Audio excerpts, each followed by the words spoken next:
have at least one more break for you to sign up. So sign up on that next break. Do what? Huh? Okay. Yeah, I wanna just open this section up in prayer real quick. I just think that's super important as we navigate all of these things, that as we're saying, we are all walking towards Jesus and we're doing it together, and we're all at different stages and come from different places. And so just for a moment, I just want to open us up in prayer to just look at the one that we're trying to be more like and follow. So if you would bow your heads with me.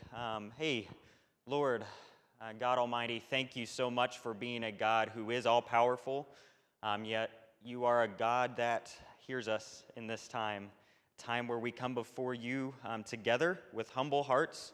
Some of us have hurt hearts, and some of us are hurting for those who have been hurt. And Lord, I just pray that you would give us your heart.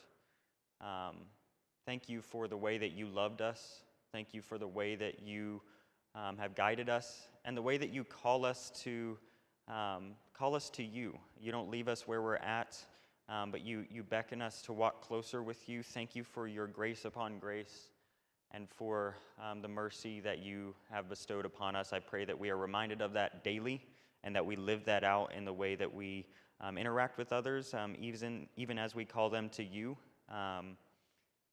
Thank you for being a God that we can follow, and a God that we can trust even when we don't have all the answers. And I pray all these things in your mighty name. Amen. There was a man, we'll call him Rob. Rob started going to a church. He hadn't been to church in a while. He was a younger man, and he joined a small group, as a lot of churches do. I know we do here. A long time in Rob's life, he'd been wrestling with something that he never knew how to talk about or who to talk to. And so as he was wrestling with this, in this group, he began to get to know the people. He went a few times, started building relationships. And so one of the nights, somehow it started where the group started going around and sharing some things that they struggled with, things that they wrestled with. I imagine you guys have maybe been a part of a group that did something like that. And he thought to himself, this is a chance where I can finally open up about this that I've been scared to talk about my whole life.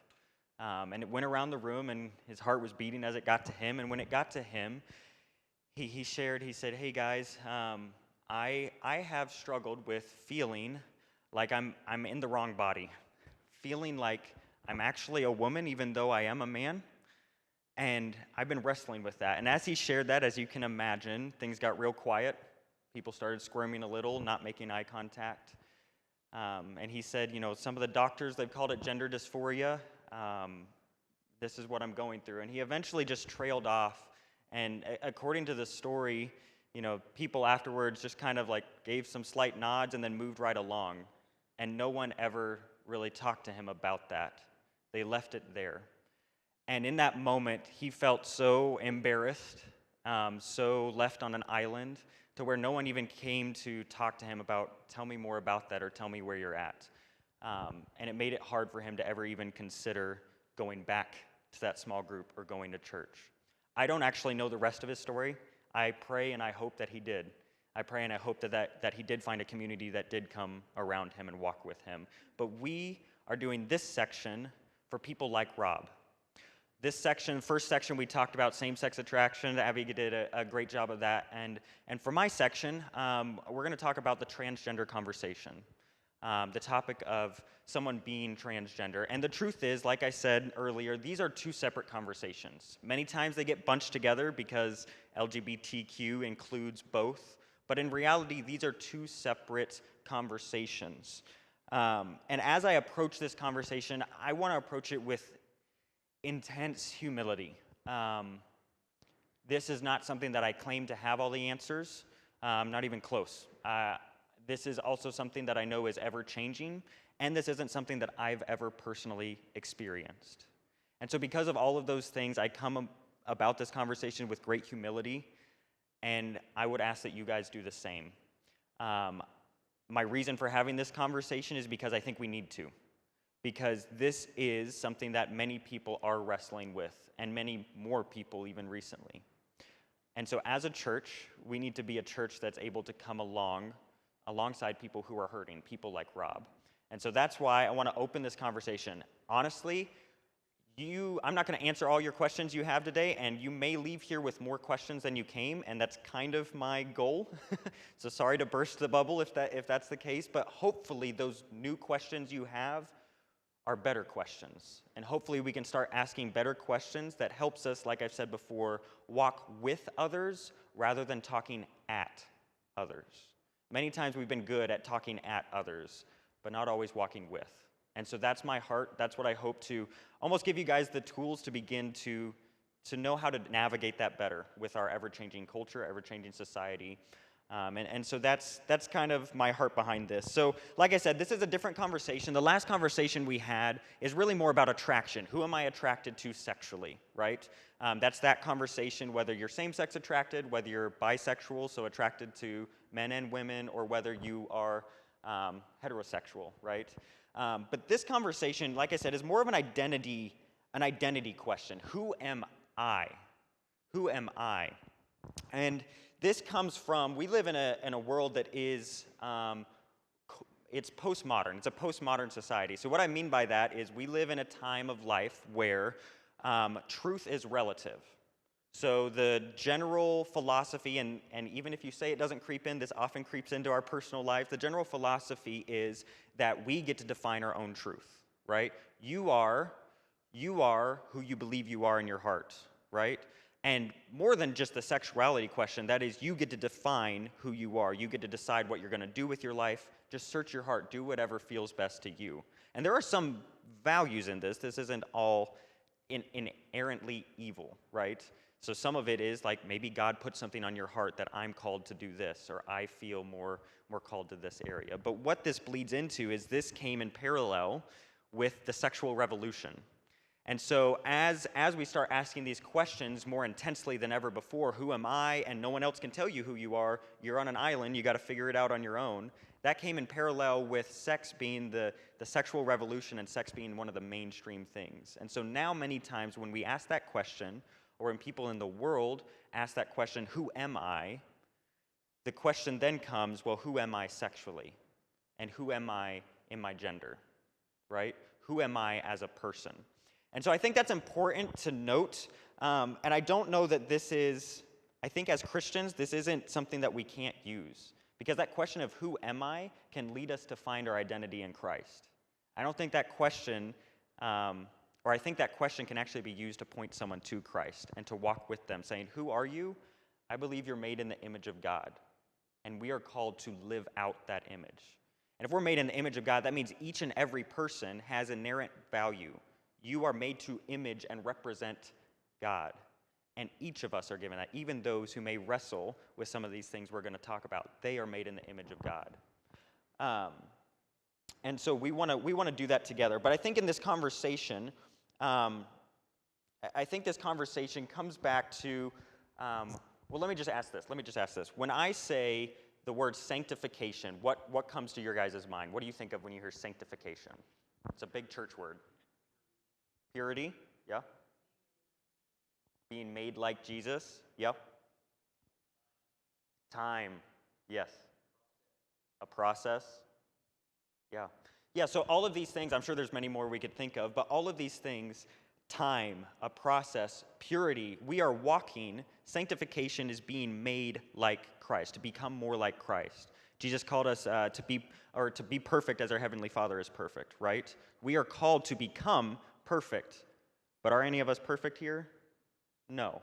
And that's the process of sanctification. We are becoming more perfect. We are becoming perfected.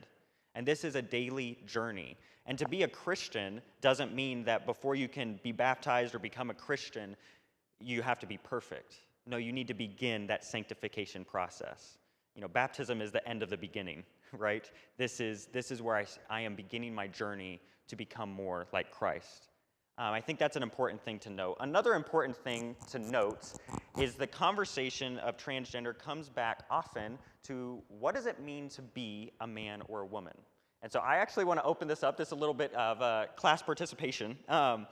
What would you guys say, we'll start with one category. What would you say are some things that make someone masculine? What is it to be masculine? And I'm not going to get you in trouble or anything. Sure, you're a better writer than I am. My youth group makes fun of me all the time. Yes, masculine. So what would you guys say? This kind of popcorn, there's no heavy lifting. Yeah. Calloused hands. Yeah. Calloused hands, heavy lifting, good. What else do you think of with masculinity?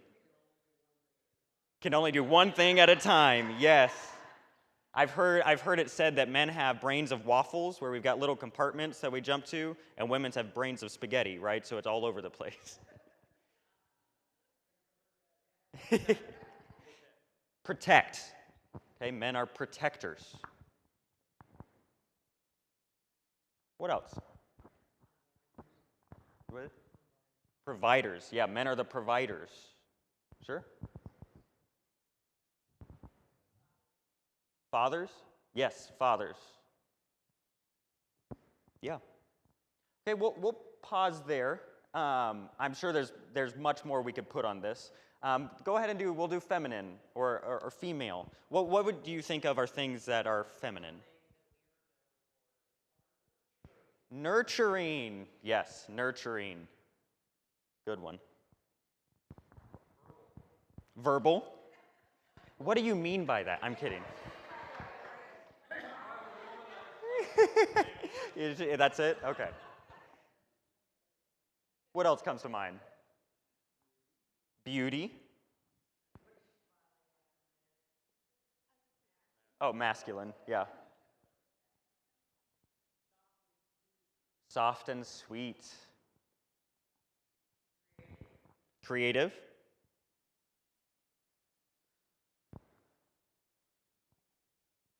Anything else with either of these? Multitasker, the spaghetti brain, they can be all over, whereas guys are like, what? I'm in my nothing box right now. Feeling. Mothering. Yeah. All right, we'll pause there. Again, I'm sure there's more interesting. We had a lot more ideas for feminine side. Oh, yeah, the verbal. We'll pause right there. Thank you, Abby. Everyone thank my wonderful assistant. Can we have the picture? There's a picture of a person. You had it up a second ago. Can we get that up on the screen? Who would you say this is? Well, let me ask it this way. Is this a boy or a girl? Is this a boy or a girl? Girl. I'm seeing some people say girl, but I see you kind of looking at me like you're setting us up. I am setting you up. This was a picture taken in about the 1880s. I've been asking Gary if he had any guesses on who it was, but this was in the 1880s. This is actually a boy, and this is actually one of our presidents. This is Franklin Roosevelt when he was almost 5 years old. Huh? Franklin, yeah. When he was almost about 5 years old. And now when we see this, that's like confusing to us, right? What in the world is happening here? If we were to dress a boy in a dress and had long hair and shoes like that, right, there would be a lot of questions, a lot of things that would come up.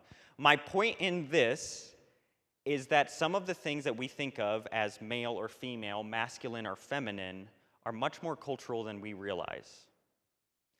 And there's a reason I'm making this point. We'll keep coming back to it as we go. But during this time, it was very common for kids before the age of 5 to be dressed in dresses. And then after the age of 5, they started wearing different clothes, right? That was a very common thing culturally. We don't do that today. And today, you would look at that with confusion. Again, another example is I'm wearing a pink shirt. I wore this intentionally today. If a man's wearing pink, do we think of pink as masculine or feminine? Feminine, right? That's not a trick. You got pink on too. Way to go. We got purple here even. Look, so there are some stereotypes of what is masculine or feminine. But interestingly, it's been less than 100 years that pink and blue have been male and female. In fact, about 100 years ago, that was inverse. There's articles, you can look this up, there's articles that were actually promoted or like put out, I can't remember, one of the newspapers said, Pink is a good masculine color because it's sharper and more aggressive, right? And blue is a more feminine color because it's softer and more inviting, right? Which again is probably some more gender stereotypes even in that. But it's interesting how much of our gender expectations are actually cultural, not as innate as we claim they are. However, that being said, there are some things that are more naturally masculine or more naturally feminine. So, for instance, men oftentimes are more aggressive. There's more aggressive play even when they're kids. When they're older, they may tend more towards aggressive tendencies. That is broadly the case. Women can broadly be a little more nurturing. They can broadly be sometimes more verbal, right? Those things of more caring and concern, right? That tenderness, that is broadly the case. However, that is a general concept. In the same way that height or muscle tone is generally the concept, right? Women generally are shorter than men. However, there are many women who are taller than me, which that might not be saying too much, right? But there are many women who are taller than me. Does that mean that I am now feminine? Does that mean that they are now masculine? In that same way, if a woman is actually more aggressive than I, and maybe I'm more tender, does that change my identity of who I am? And I think these are things that we kind of need to wrestle with this conversation, and frankly, I think culture is wrestling with as well. And even as we look at this, I think we also have to look at what does it mean for biblical masculinity or biblical femininity? When we look at the Bible, what does it say? And many times we read our own cultural expectations onto what the Bible's saying, but the truth is, we were designed male and female, but in that male and femaleness, the amount of freedom is much larger than many times we give it space to be. And what I mean by this is we have multiple examples, even in Scripture, of people not fitting our norms or even their cultural norms at their time. You've got stories of Deborah, the judge Deborah, who led the people of Israel and actually took charge of the military armies. You've got the story, in that same story, Jael. She came and she drove a tent peg through a guy's head after tricking him, right? That's not your considered feminine role normally, right? There's stories of even the Proverbs 31 woman. You often hear that talked about, be a Proverbs 31 woman. In verse 6 through 8, she is actually buying a field and selling it, considering the money she's making, and she also has strong arms, it says. She's working hard. She's a businesswoman. She's more on Wall Street than she would be at home sewing and cooking, right? So even in the Bible, our gender stereotypes often are debunked if we take the time to consider them. Even Jesus' ministry, we said men are the providers, and I would say many times that becomes the case, but not always. In Jesus' ministry, who provided the money for his ministry? The Bible says it was the women. The women were the providers for Jesus to be able to do ministry. That doesn't fit our lens that we often see. Even men, I think of David. He wrote poetry and music. He danced. Even his passage in 2 Samuel 1:26, he's talking to Jonathan, and he's crying and weeping and hugging, embracing his friend, and he says, "Your love is better than that of women." I think if a guy did that today, can you imagine the teasing or the mocking that would happen? Right? He didn't fit. David, a man after God's own heart, doesn't fit our idea of what it means to be a man. And then Jesus is the greatest example. During their time, and it's very similar today, during their time, if a man were to cry, that was considered weak and feminine. And yet we have more than one example of Jesus weeping over the loss of his friend, or Jesus crying over Jerusalem, saying, "Oh, Jerusalem, how I've longed to gather you as a mother hen gathers her chicks." Jesus broke the gender stereotypes. And my point in all of this is that gender stereotypes, they are not prescriptive. They are descriptive. They are not prescribing that you have to act perfectly in the feminine way or perfectly in the masculine way to be a man of God or a woman of God. They are descriptive, generalities, right? And I think in the church, we need to become more welcoming to people who don't fit our boxes quite like we want them to fit. And the reason I say all this is going to apply to our conversation about transgender and gender dysphoria. And with that, we're kind of going to shift gears. Well, and let me make a statement. I think one thing to consider is being a man or a woman, is it more about our actions or is it about our being? We were made as human beings in the image of God. He made us male and female. He created them. It may not be as much about our actions as we often accredit it to. I'll explain more how that connects in a little bit. But in this conversation, using the same language is important. And I don't mean that we have to use everything that people say we need to use. We're going to talk about that in a little bit. But understanding the language they're speaking is super important. If I were to ask you, can you put the trunk in the trunk? What do you think I would mean? Can you put the suitcase in the trunk of a car? Yeah, it could be that. Yeah, it could be the trunk of a car. It could be an elephant's trunk. Maybe you want to chop off an elephant's trunk, right? You got to put it in the trunk of the car. Maybe it's a trunk like a chest, a tree. It's a trunk of a tree. I've got to put the trunk of the tree in the trunk of the chest, right? What I mean by can you put the trunk in the trunk varies depending on what you think I'm saying here. And I think in the same way, we are called to understand the language of our culture. And I know that can be a daunting task sometimes, and it can feel intimidating, but my encouragement is lean into that. All of us are called to be missionaries. And you think of a missionary who goes overseas, in order to speak to someone who doesn't speak English, they're going to learn their language. We live in a culture that has a slightly different language than what you may be accustomed to. But we are called to be missionaries to this culture nonetheless.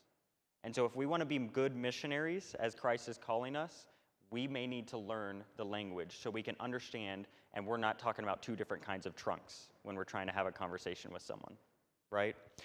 And this comes back to the postmodern concept. Postmodernism says you get to decide what is your truth, what is true, right? And that's true with language. Many times, in many of these terms, they can mean something different depending on who is saying them.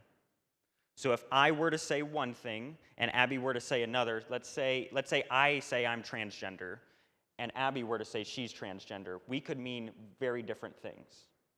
And so the encouragement in this conversation is I'm going to give a broad overview structure of language, but what I want you to understand is that the goal is a relationship.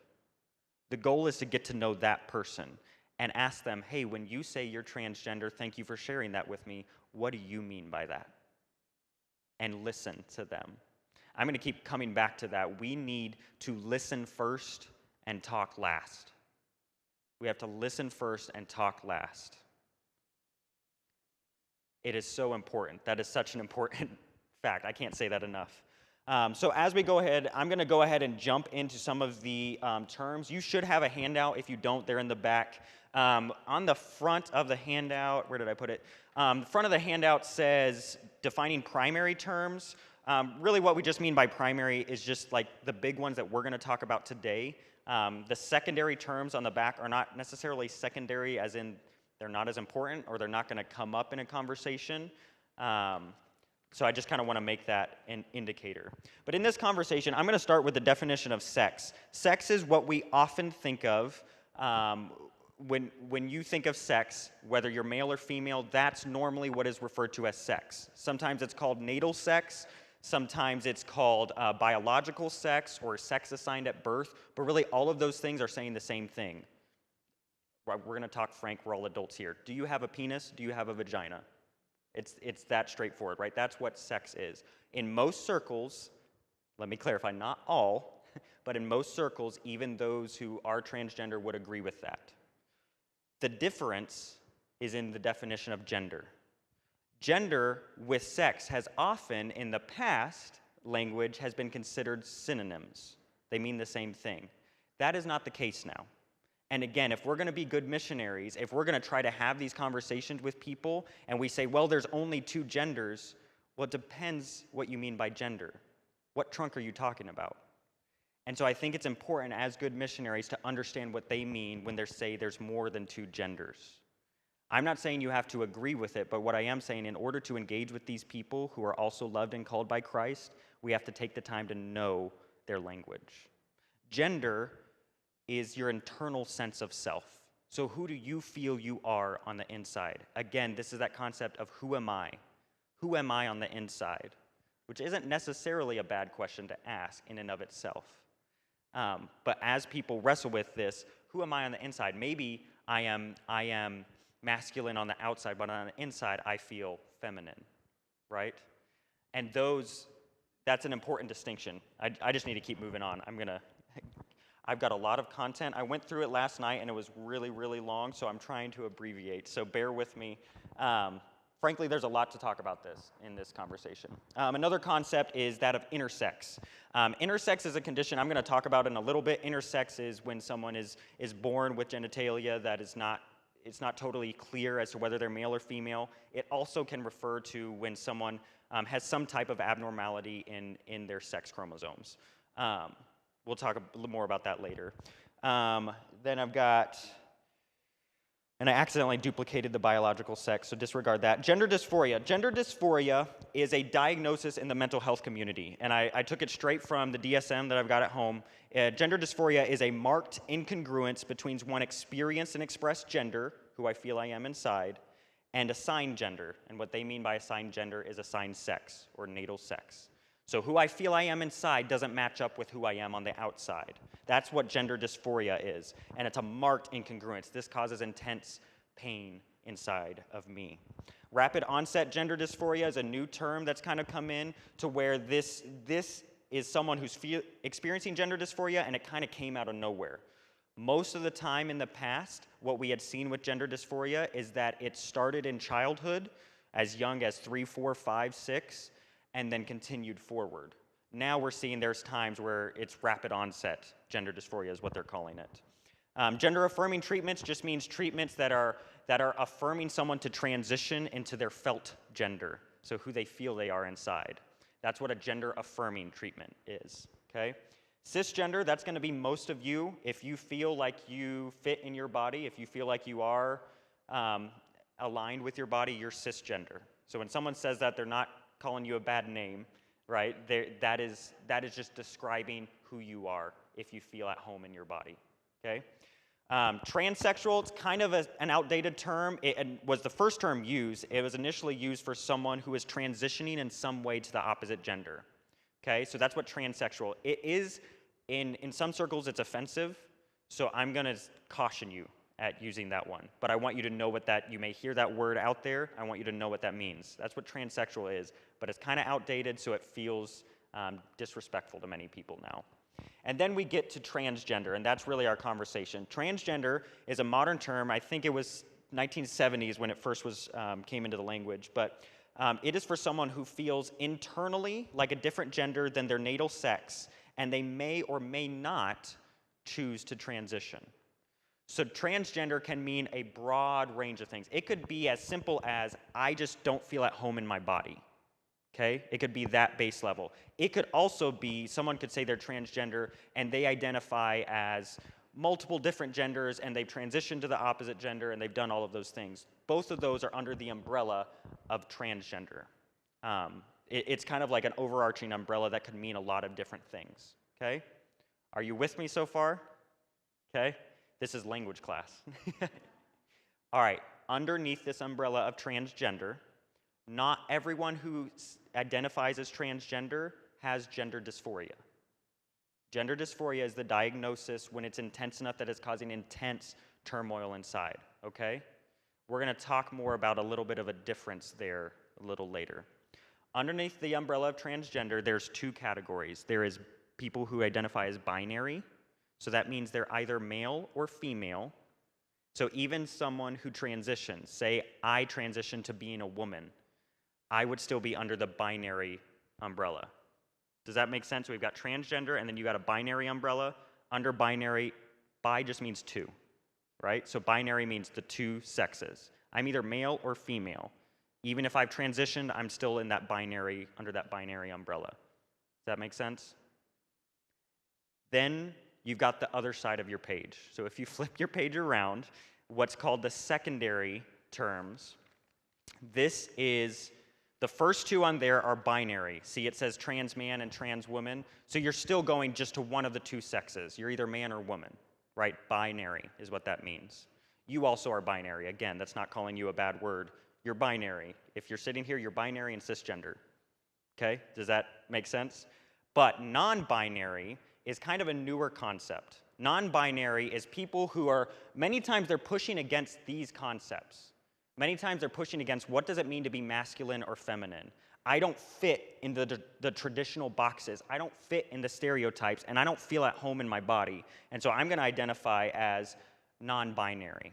And there are a multitude of options. I'm not going to go through all of them here. Part of my goal with this, I know it kind of just looks overwhelming, part of my goal with this is to recognize that there are multiple different things people could identify with.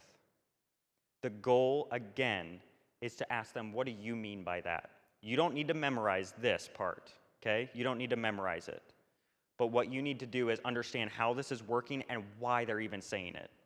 They're not totally crazy, okay? These are people who are longing for an identity. These are people that we want to reach, right? And so if you understand that kind of general concept, now you can ask them, okay, whenever you say you're agender, what do you mean by agender? Tell me more, right? If you'll notice, some of these terms kind of overlap. They look pretty similar to each other, and that's because they are. Someone might have a different term. There's many more terms than this. There's new terms being created all the time. And that's because if truth is relative, how many different terms are there going to be? Well, if truth is relative, how many different people are there? How many different ways could you describe the way you feel? Right? I cry. I'm a crier. That's not typically masculine. If I were identifying with these terms, I might come up with a new term or use one of these terms that try to describe, well, I don't quite fit the masculine mold, so maybe I'm kind of feminine. That's kind of what they're dealing with. And so the terms are going to continue to grow until our general concept of truth as relative goes away, right? And so during this time, while we live in the culture we live in, rather than buck the culture or try to convince it that it's wrong, even if it is, I'm not arguing with you. I'm saying rather than try to convince it that it's wrong, let's meet the people that we're called to mission to. That's those. You've got a bunch of different examples, bunch of different options. And then the final terms thing I'll explain is the 3 stages of transition. We'll talk more about this in a bit, but social stages of transition is if I feel like I'm a woman, I'm going to start, maybe I change my name, maybe I pick a more feminine sounding name, which again is probably a cultural thing, but maybe I pick a more feminine sounding name, and then maybe I go by the opposite pronouns. Maybe rather than he, him, I'm going to go by she, her, right? Some people also will choose pronouns that are more plural. Maybe they don't want to fit in either of those boxes. Maybe they're non-binary, right? I don't want to be categorized in this or in that. So they may choose to use pronouns that are they, them. You'll see that sometimes too. Again, if you understand the general why, it can help you reach these people that we're called to mission to, okay? I'm not asking you to agree with their choices. I'm asking you to love them in their choices, all right? I'm going to pause here because that's a lot I went over. I know it's a lot to kind of consume. So we've got transgender. Under the transgender, there's binary and non-binary. And then over to the side to consider that we're going to talk about is gender dysphoria, which is when it gets so intense internally. I'm going to pause here. Are there any questions at this time?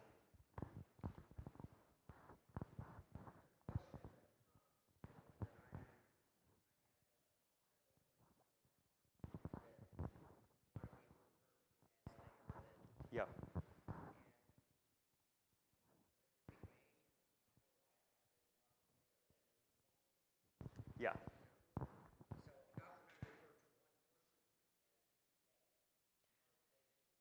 Yeah. Yeah.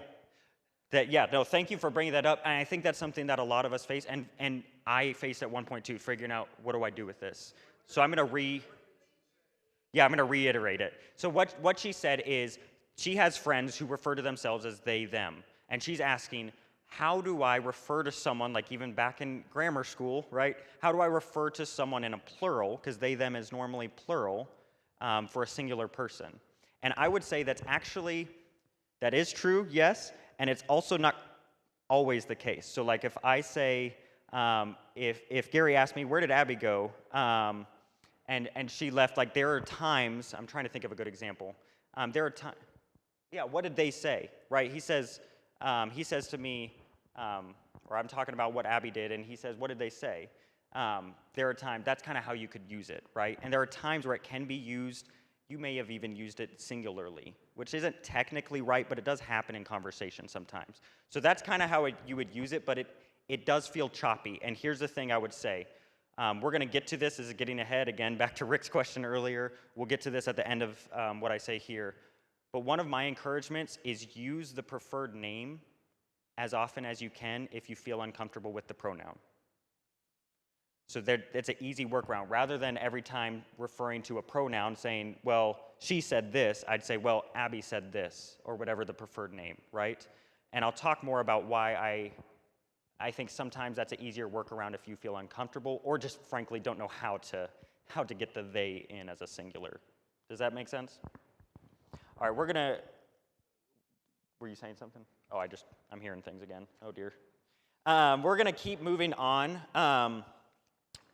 I know there's probably many more questions, but we're going to go through this. I don't know how long.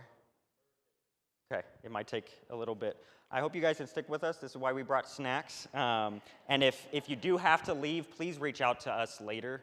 Like I said, we've got contact information. I'd love to sit down and talk with you. And frankly, those conversations are the most valuable of any.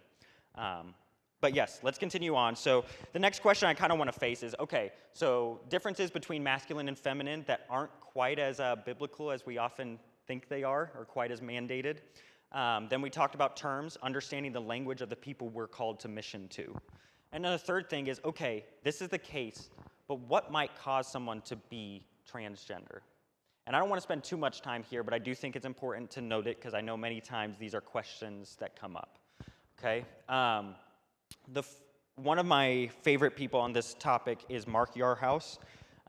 He's renowned in this conversation. Actually, I have a book by him recommended in your book list. That is a little bit outdated, not in a bad way. I still would recommend it, still read it. But I'm just found a new one yesterday that I've been working through, and so far love it. And so it's called Emerging Gender Identities. So if you want to write that down or come find me after. I haven't finished it, so I want to say that with a little bit of a red flag, but so far, I wish I had found it earlier. So that's one to look at. But Mark Yarhouse says, and that's called Emerging Gender Identities by Mark Yarhouse. Mark says, if you have met one transgender person, you have met one transgender person. And what he means by that is, again, each person's story is so unique. This is true for all people's stories, frankly. If each person's unique, it's dangerous when we put them in boxes, but this is especially true in this conversation. If you have met one transgender person, you have met one transgender person. So don't assume that because you understand one person's story, you're going to understand the next person's story. Again, walk with them, ask them, what do you mean? Tell me more about you. And so part of that is in these stories, there's different reasons why people may identify as transgender. One of the most historically common, and I think still is kind of the biggest concern, is that of gender dysphoria. Gender dysphoria is not a new phenomena. That is not like a cultural thing. Gender dysphoria is that marked incongruence in a person, right? When they feel like their mind doesn't match up with their body. This has been maybe about 0.1% of the population, maybe even a little less than that in the past. It has grown exponentially in the past decade, but this is an experience that's been around, and I've heard stories of 6-year-olds contemplating suicide, and that is not something you see normally because they felt like, I'm not in the right body.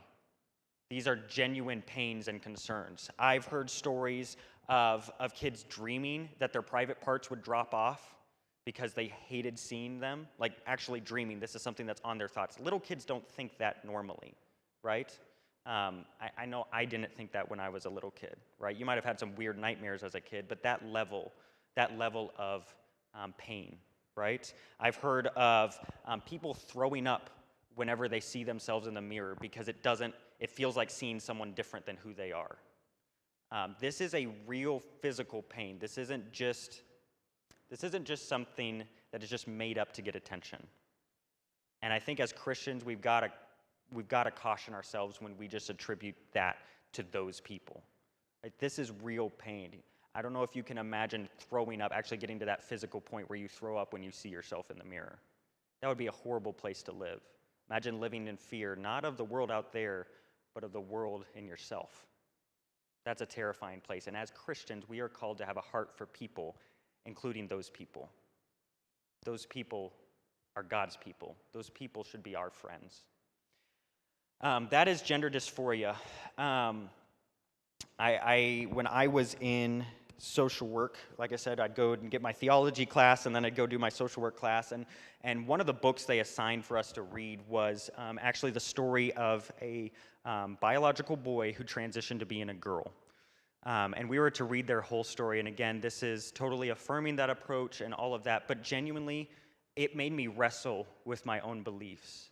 Because in this story, she tells the story of when she was a kid, when he was a kid at that point, would come up to their parents and ask, when am I going to become a woman? And genuinely thought that was going to happen. And whenever that was told that wasn't the case, that caused immense pain, right? And I'm not here to say that they did the right thing in transitioning. I'm here to say these are real people who are hurting. I still have that book because it just reminds me that these are real stories, that I want to meet those people where they're at and not have a cookie cutter, here's what you should believe, or there's only two genders approach. I want to have a story that walks with people rather than talking at them. I have that book with me here if you want to leaf through it. So that's one. That's internal gender dysphoria, the actual diagnosis. And that is historically less than 0.1%, kind of around 0.1%, but now it's skyrocketed. Diagnosis of this have actually almost tripled since 2017. And even in 2017, it had reached numbers that were unprecedented. The truth is, this diagnosis has blown up.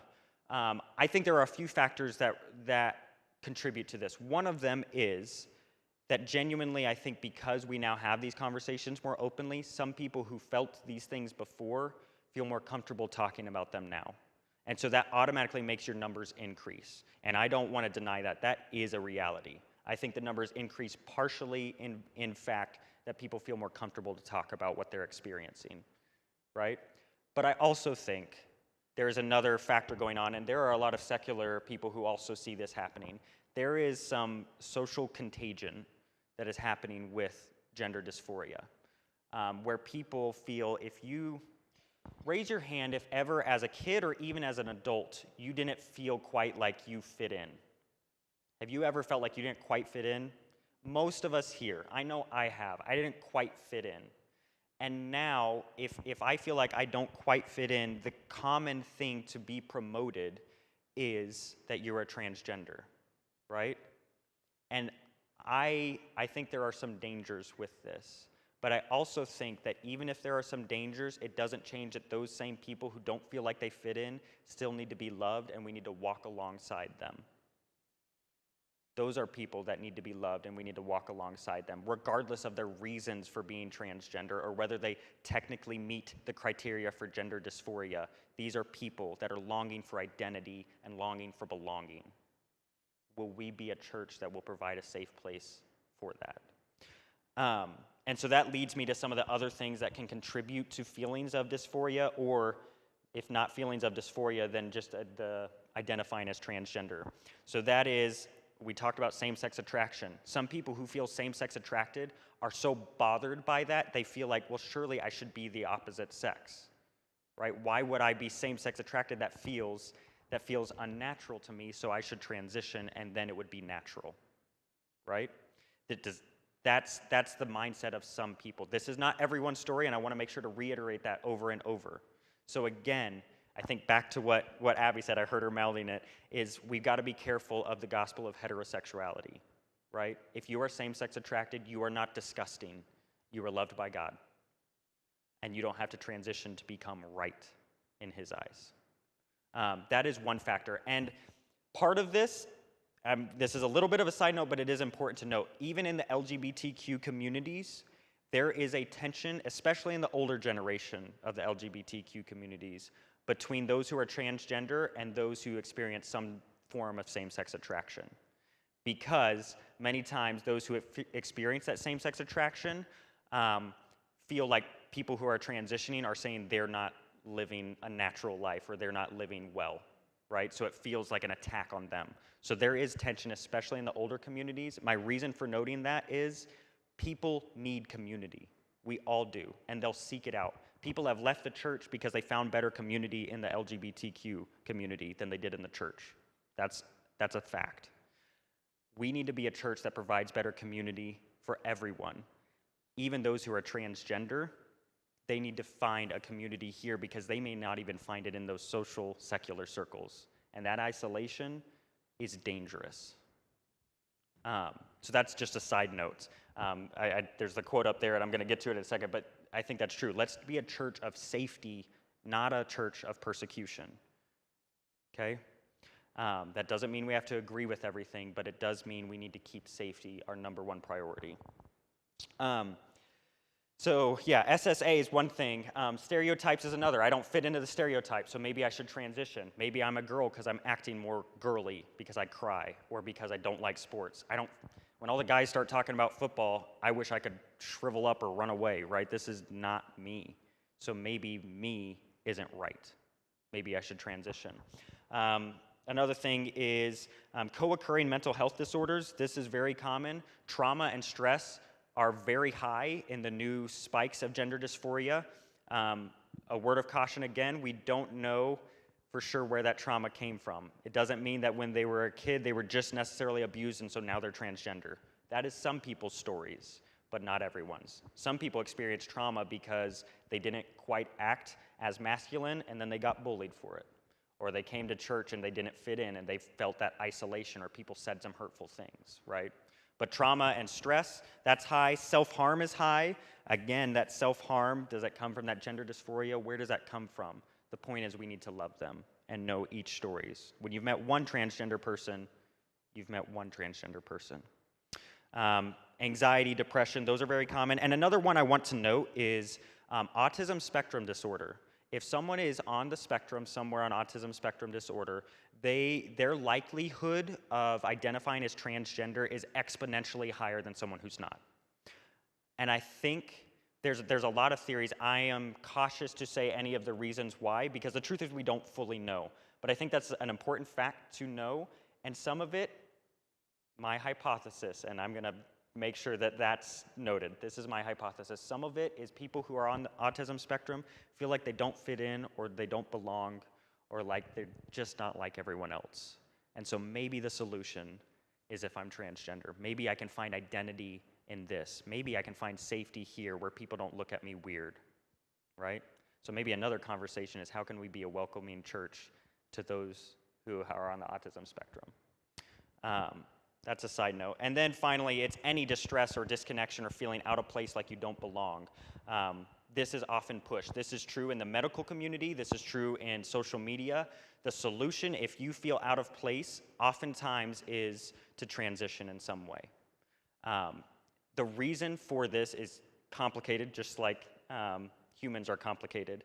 But some of it is when this was first being researched at a deeper level, it was found that suicidality was much higher, and this is still true. Suicidality was much higher for those who identified as transgender or who experienced gender dysphoria. And so the doctor's number one goal is to keep people safe.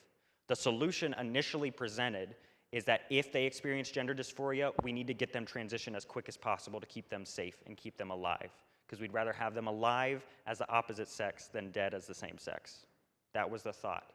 And I empathize with that thought.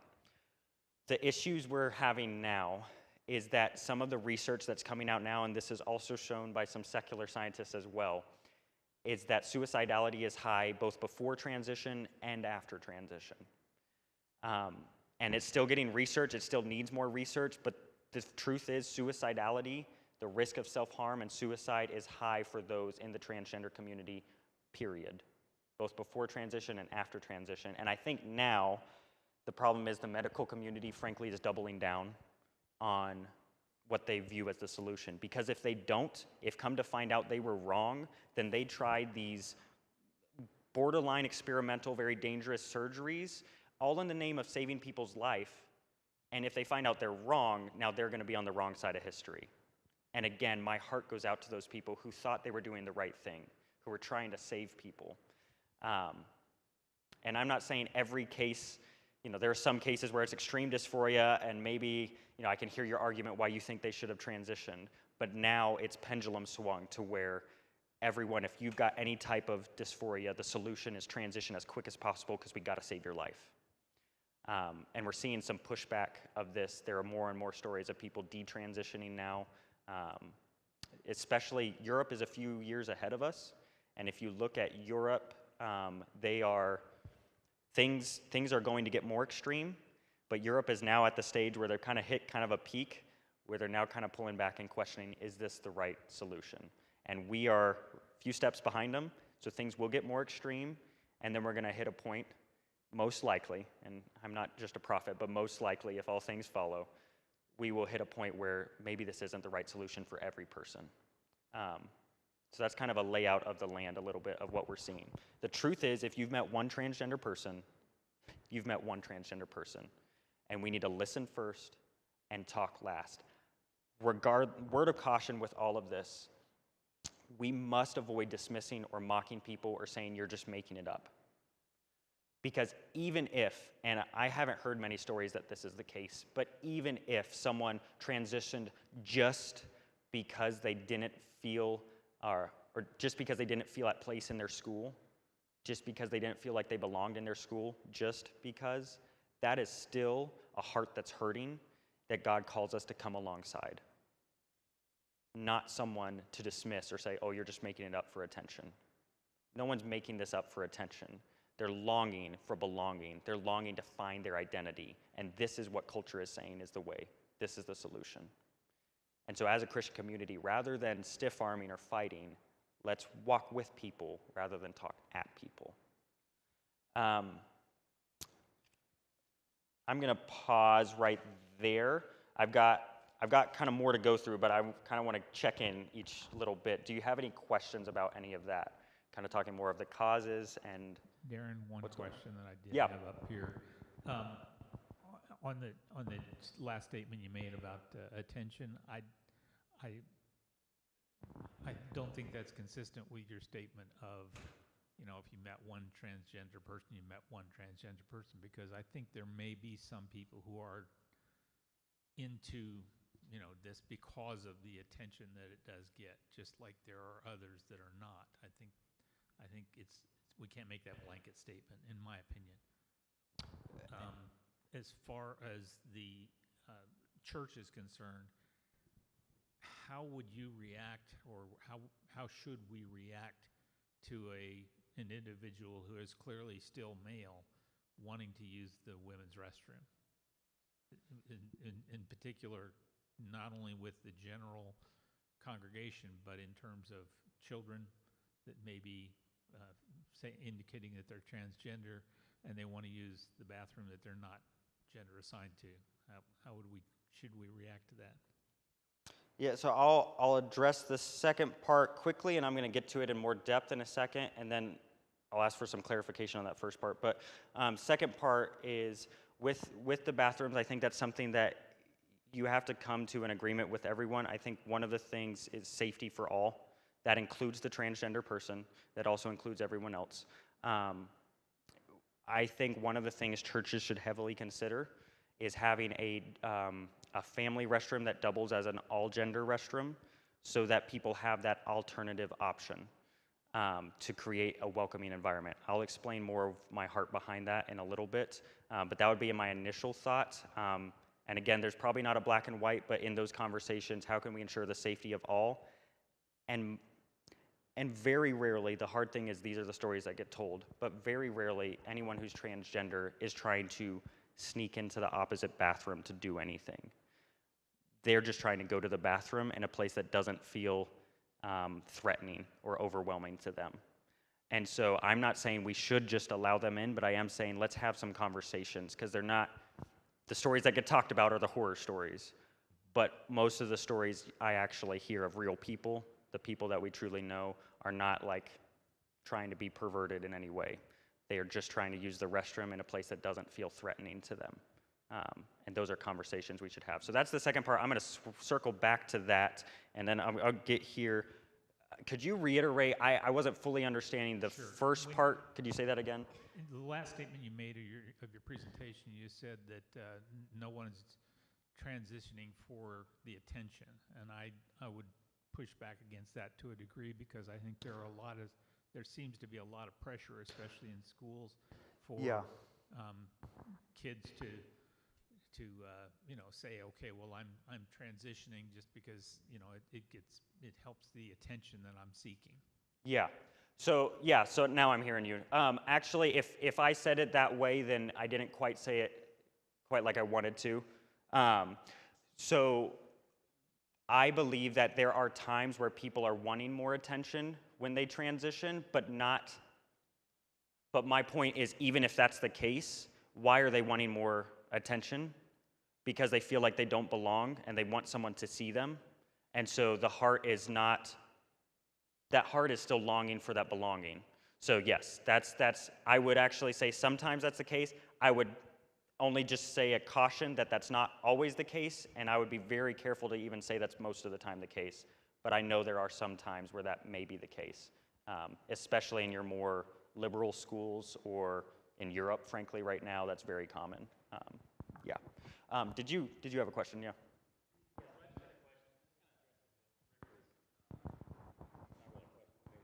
Yeah.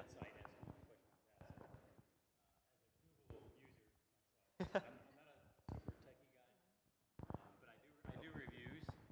I don't know if you guys have ever left reviews on Google or not, but occasionally Google will ask you questions about specific locations or experiences. So anyway, just with the bathroom question, is that Google will often, and I've experienced this a couple times, they will ask me if this location offers a unisex bathroom.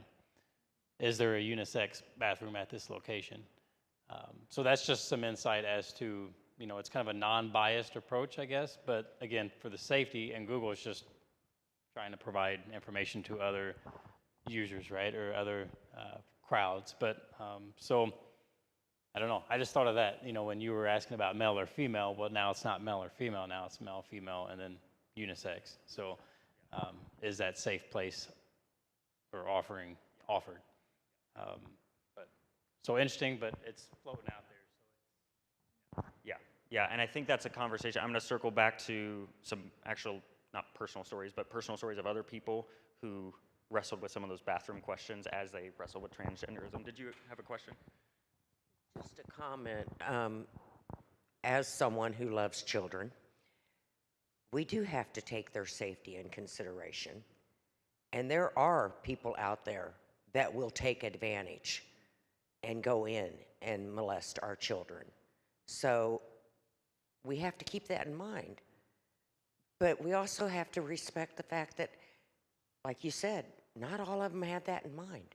They just want a place where they can go and feel loved and safe.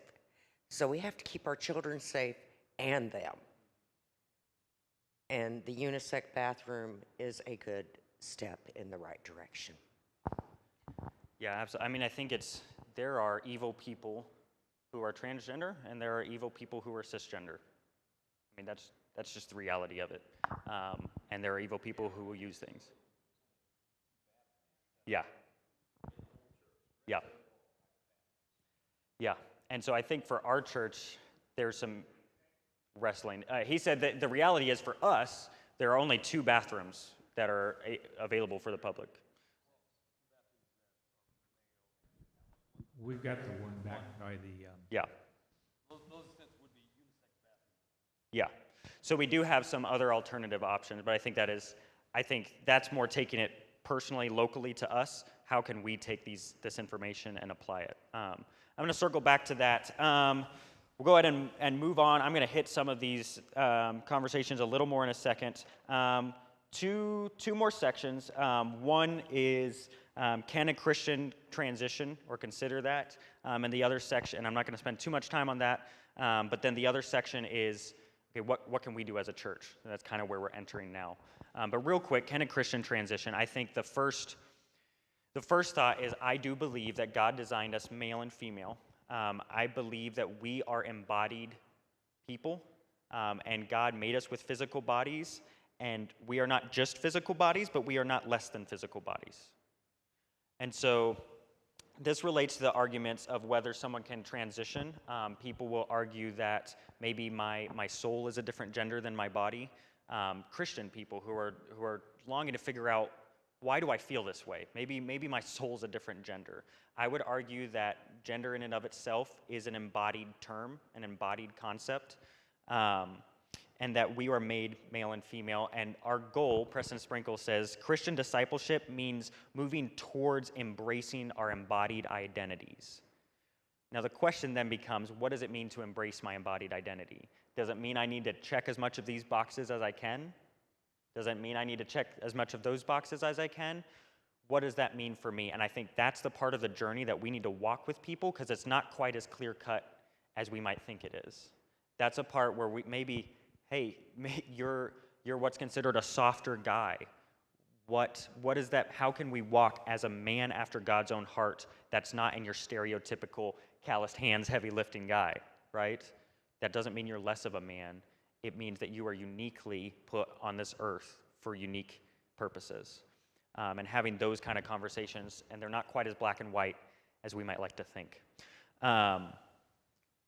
There are two big arguments. The first one is intersex conditions. People say, okay, God created mankind, male and female, he created them, but the existence of people with intersex conditions means that there can be other options for gender. The pushback on this is many times when people refer to intersex conditions, a common study that you may see out there is that intersex conditions are as common as having red hair. So shout out to Abby. This was done in a study that's found that up to 1.7% of people had an intersex condition. Based off of the parameters of the study, that is true. However, the parameters set up for that study included any type of condition that had any type of ambiguity in the chromosomes. So some of you here may have qualified as intersex in that study, and you may not even realize it. So if you have an extra X chromosome, it could change things slightly. Sometimes people can't reproduce because of this, but they never knew it until they tried to have kids. Those type of diagnoses were all included in this study. And so it amplified the number to 1.7% of the population. So it was true. It's not like they did the study wrong. It's just what they included in the description of intersex. Of that 1.7%, what has been found is that 99% of that 1.7, you could clearly tell whether they were male or female. They may have had some issues, but it wasn't ambiguous as to whether they were male or female. However, that still leaves a 1% of that 1.7%. So you're at a really small percentile. There are people who are born with intersex conditions where it is not clear what genitalia they have, where it is not clear what chromosomes they have.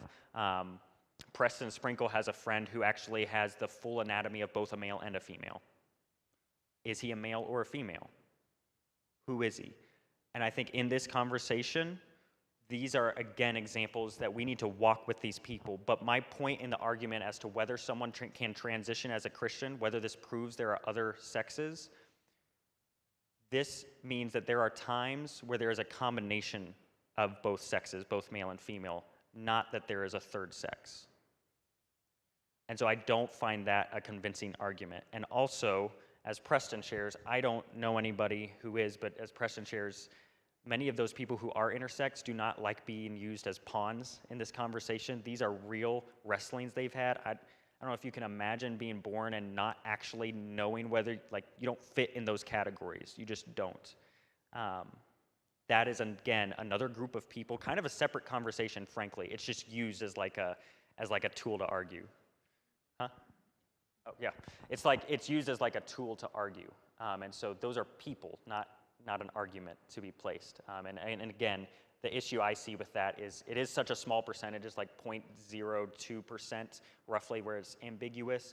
And at that point, those are people that need to be loved. And I still think that just proves that we live in a fallen world. I have a friend who was born with an extra thumb. did that mean that he was less made in the image of God, or did that mean he was made in the image of God and yet had a mutation on his hand, because we live in a fallen world that has mutations and pains? I think people with intersex conditions are part of living in a fallen world, and there are mutations, but that doesn't mean they're made less in the image of God. They are just as capable of imaging him as anyone else. Yeah, fearfully and wonderfully made. Yeah. So that's one argument. Second argument I'm going to briefly touch on is the gender brain theory. Essentially, this says that you're born with a different brain than your body, kind of like the soul concept. So my brain is, in this case, my brain would be female or something other than male, whereas my body's male. The research on this is a little sketchy. It's not quite as good as most of science wants to say that it is. And really, if you want to know more about it, I can talk to you. There's more details on it, but it relies a lot on gender stereotypes. Again, like, okay, your brain thinks more in boxes. Someone said earlier, one thing at a time, right? Okay, your brain thinks more one at a time, so you must be a male.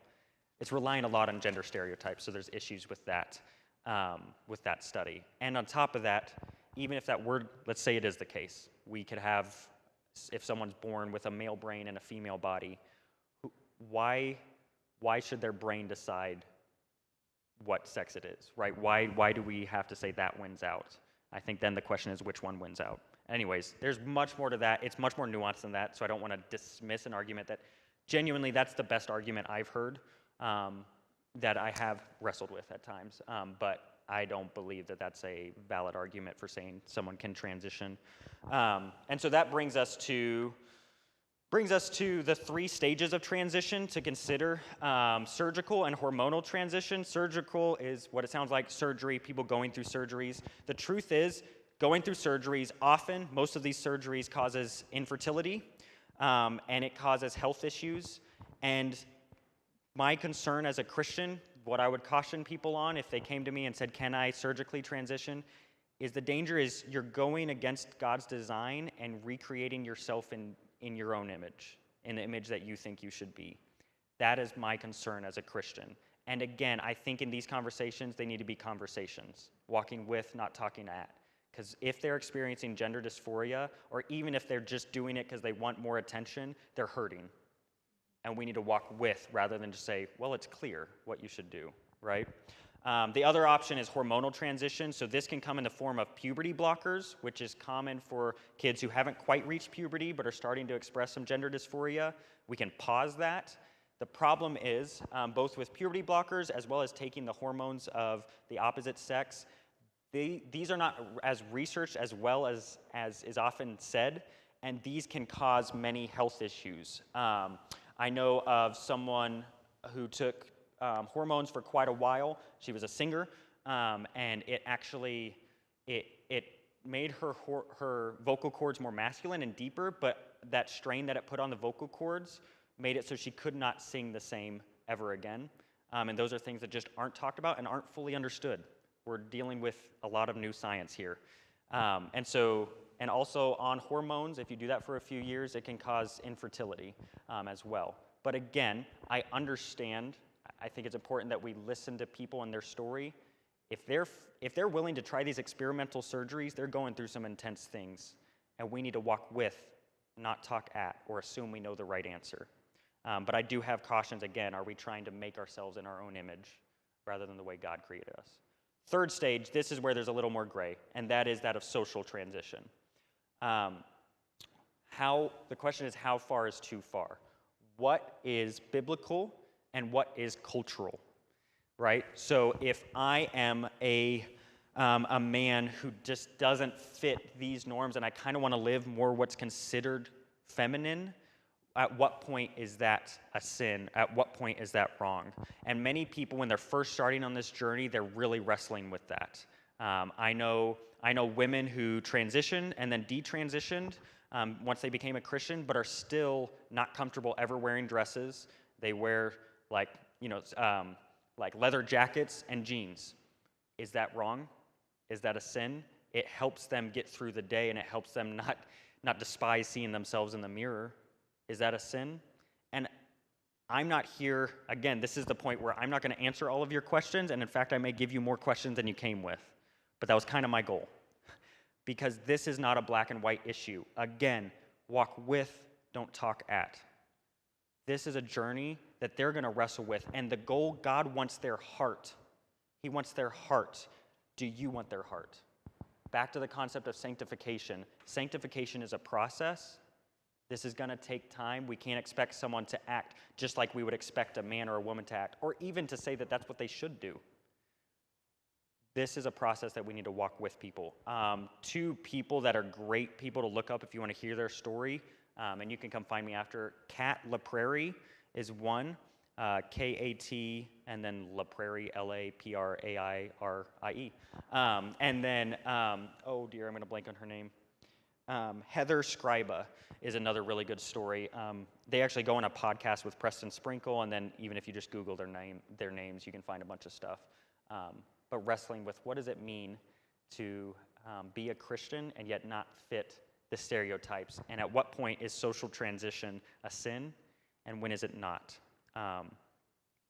There's more to say on that. If you want to have those conversations, concepts such as cross-dressing, is that allowed in the Bible, those kind of things, I think that's a conversation you need to have. Come find me after. I'd love to talk to you. I don't claim to have all the answers, but I'd love to wrestle with you, and I think that's what we need to do. That's all I've got for that section. Next section is what should the church do?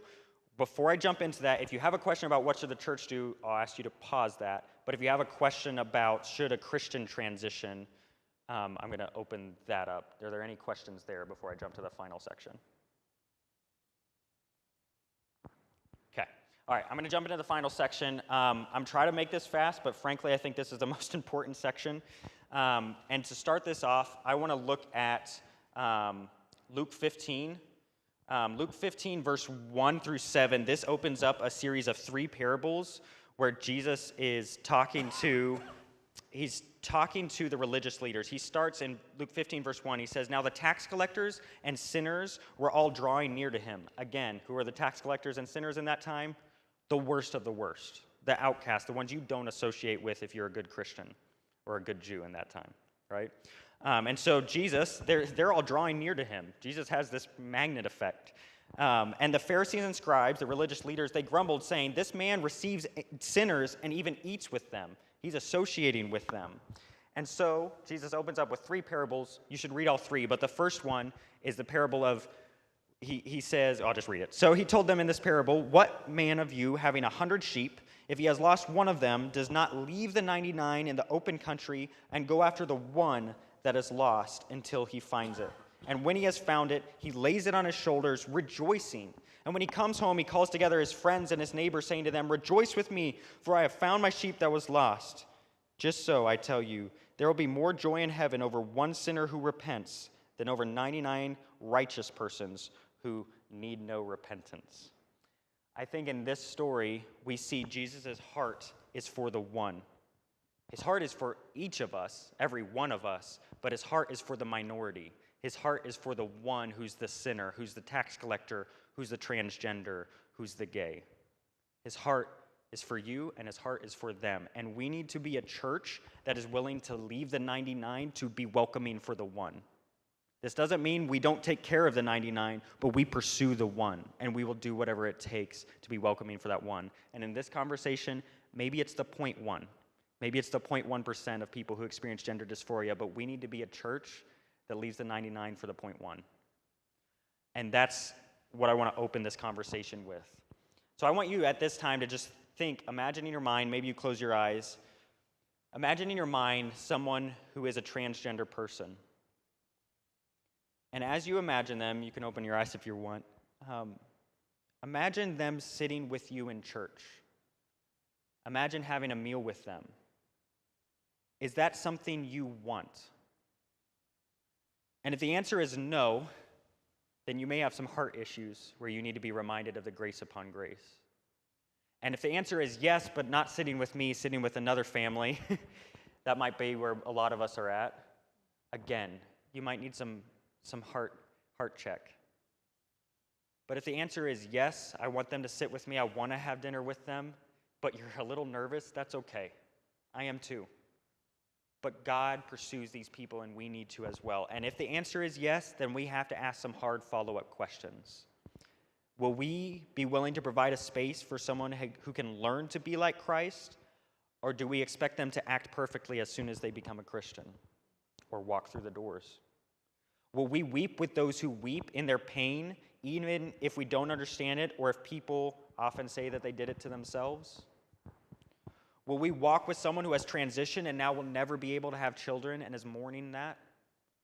Will we sit with someone whose vocal cords aren't the same or whose breasts are gone and will never come back? Will we walk towards Christ with those who have transitioned and whose bodies are not healthy enough to even go through detransitioning? Will we walk through the hard questions of how should they live now? These are not easy cookie cutter answers. This is the way it should be. If someone thinks God is calling them to detransition and we say, yeah, that's what you should do, are we willing to help with the medical costs that are thousands and thousands of dollars if they can't afford it? Are you willing to sit with them in the recovery process of those very invasive and painful surgeries? Are you willing to help them financially when they're out of work for months on end? These are real questions we are going to face. And it's not if, it's when.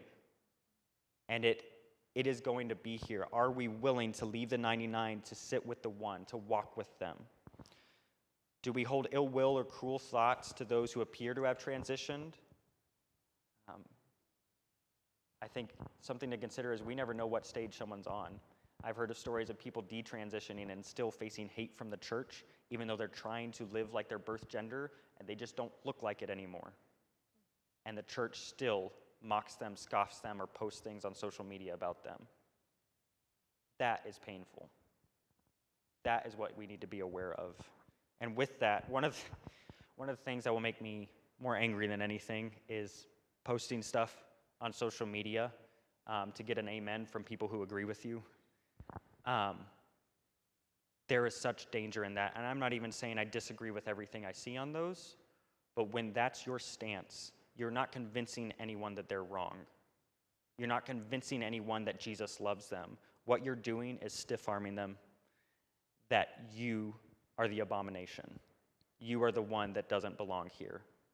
No, Jesus calls the broken. Be cautious. Be cautious of what you say. Be cautious of what you mumble to yourself.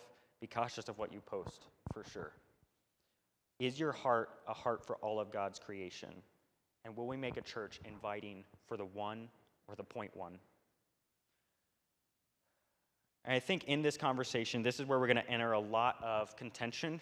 This is where there's different opinions, and I'm not here to give you the answer or even say that I've got the right question. My goal is for you to ask better questions and deeper questions and to wrestle with it yourself. My question that I will pose is, what hill do you want to die on? If your heart is for the point one, what hill do you want to die on? And what I mean by that is, at what point are you going to say, this is what I won't do and I won't go any further, at the risk of losing that relationship? I'm not claiming to know the answer to that. I know this is more nuanced. But this is something you need to take very seriously. These are souls that Jesus loves, God cares for, and he's calling you to care for. I think sleeping is one of these conversations. There's the story of Heather Scriba. She transitioned to be a man.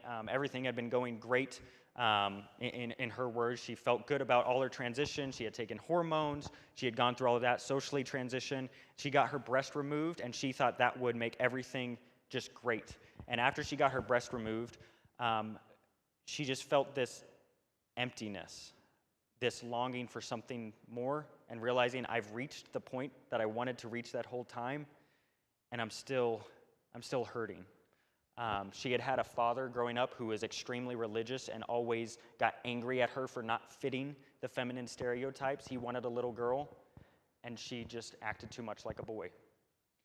And she felt this pulling and longing from God, and so she found out about a church, a random church she found that was having a women's conference. A women's conference. I want you to think about that. She spent years living as a man, and now she sees a women's conference. The amount of fear she had, she says, was terrifying, but she felt like she needed to go. And so she reached out to the director and said, hey, I'm transgender, I've transitioned, but I want to go. What will you let me go? And that person who heard their call was one of the good stories. I don't know why it's making me emotional. But, he heard her and he cared. And he said, yes, absolutely. I don't remember if it was a he or she, frankly.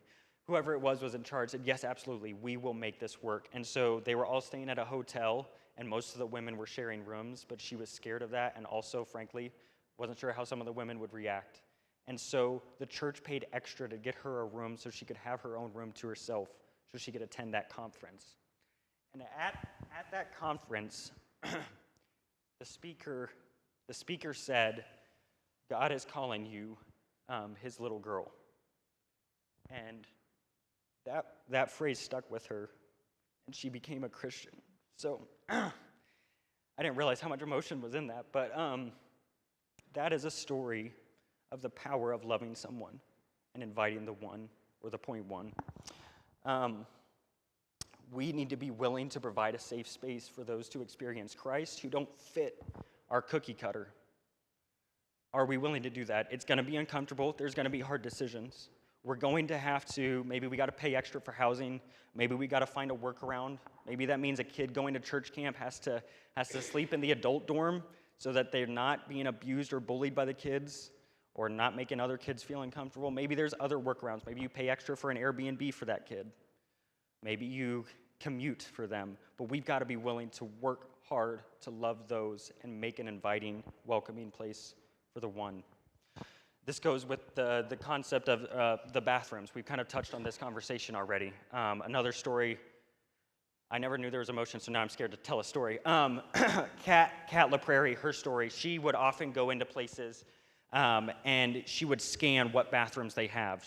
I imagine if that was around whenever she was in that journey, the option, she probably would have looked before she went if they have an intersex bathroom.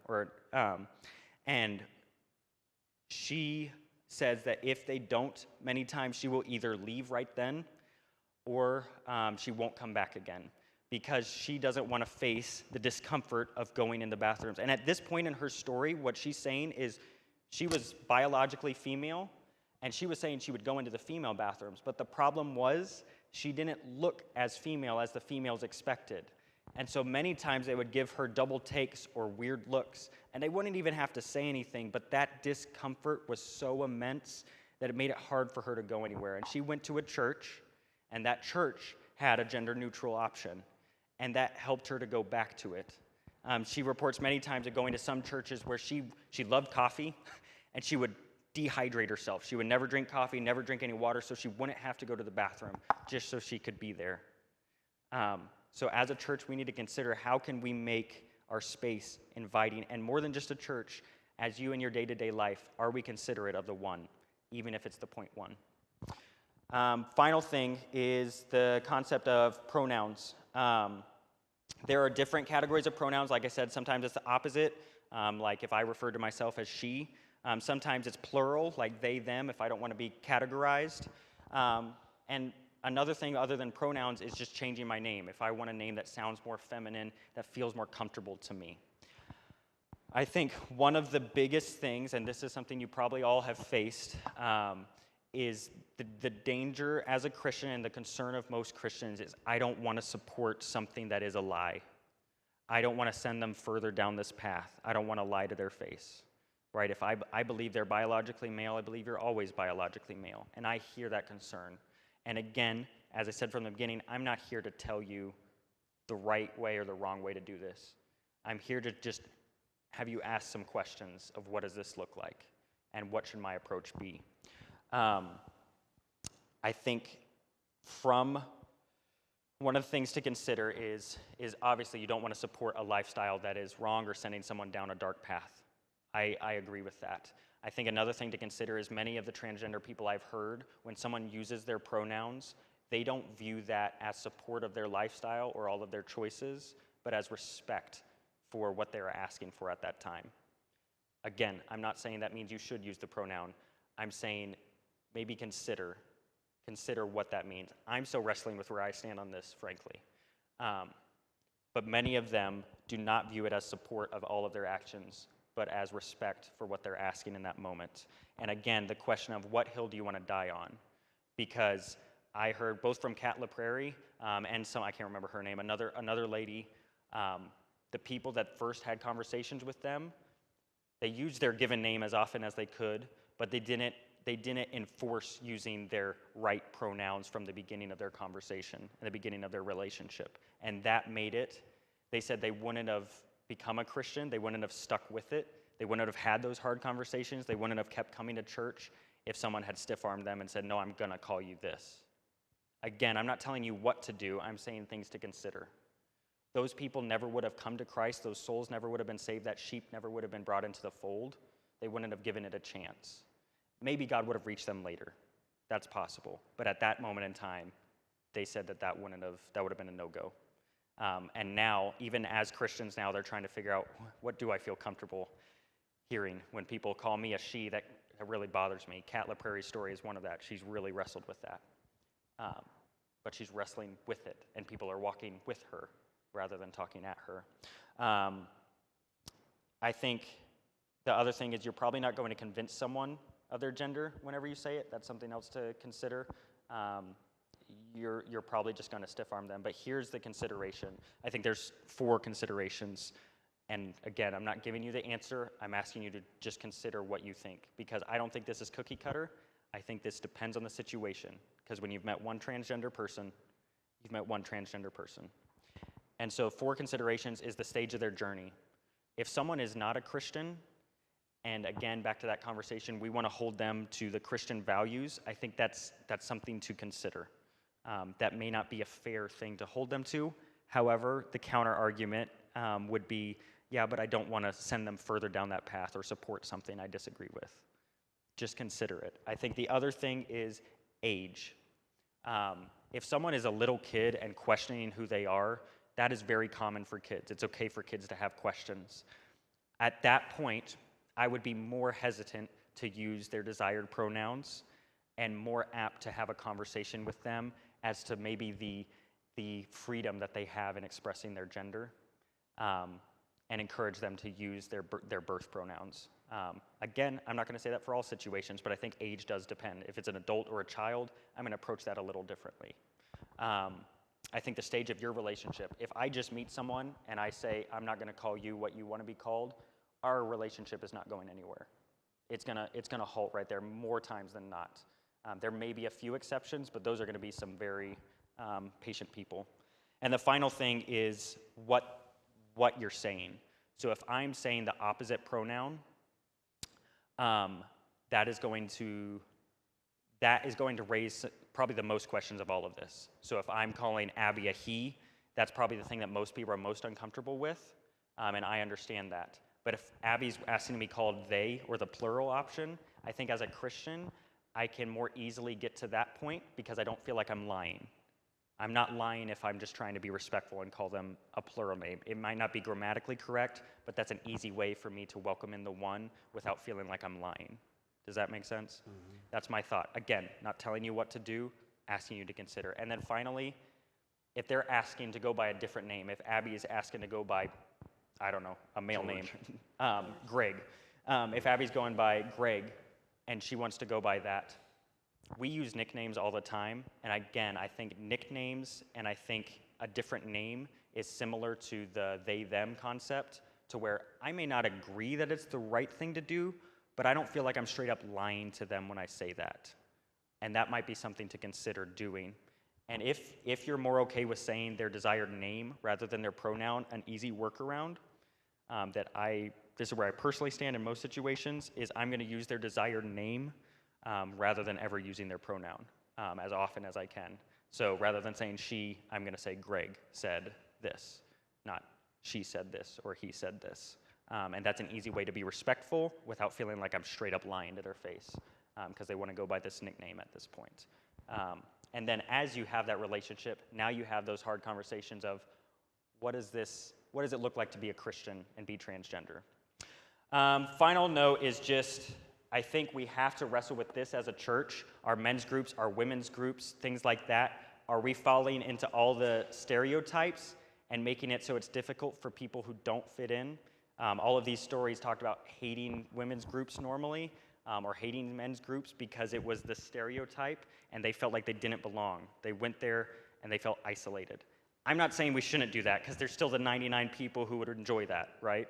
But I'm saying maybe as a consideration, finding ways to include those who might not fit into our stereotype of what it means to be masculine or feminine. Again, not giving you an answer, asking you to think about it. Thinking back to the story of Rob I told at the beginning, we want to be a church where Rob would be welcomed and could share. And we want to be a church that pursues the one and is willing to do that, to love them, even if it's the point one. Again, like I said, I probably did not answer all the questions, and I don't claim to be able to, and I don't claim that I did. I don't even have them all.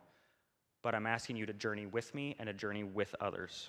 So let's start asking those better questions together and lean into these conversations to mission for the people that God loves. Finally, I'm done. Do you guys have any final questions on this topic as a whole? And then we're going to have a break, I guess. Yeah.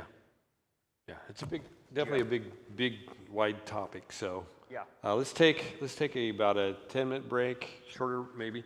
Let's come back at 1 o'clock, okay? Yeah. Then we'll finish up with the practical.